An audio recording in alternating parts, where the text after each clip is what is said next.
So for tab 15, this is called advanced conditional formatting. It's not that advanced, but it's different than just, marking one answer for a test correct and everything else is left alone.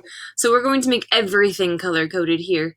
So I'm going to select B2 to E6. So I'm going to click one time on B2, hold down Shift, and click on E6.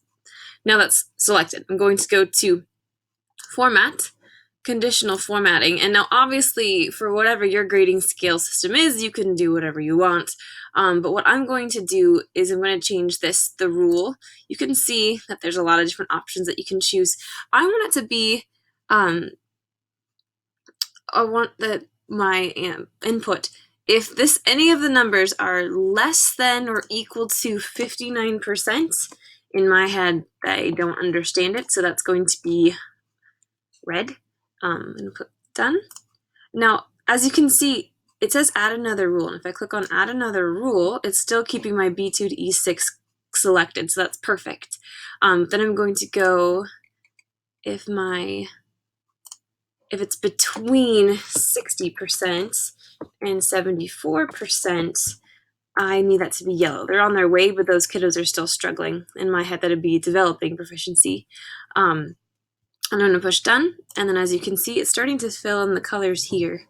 I'm going to click add another rule. So if this data is between 75% and 89%,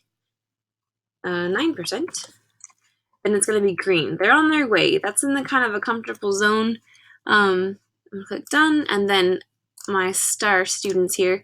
So if their score is greater than or equal to 90%, and I'm going to have that. As you can see, there's only 3 defaults, so I'm going to have to go to the bucket and click blue. And then I'm going to click done. And then basically that just shows you, so I'm going to click out of there. So 59% between 60 and 74, 75 and 89, and greater than 90. So I have all of my data represented, and then it's a quick at a glance. As you can see, student 3 is definitely struggling here. The rest of them are kind of hovering around the other parts here, just a made up data set. But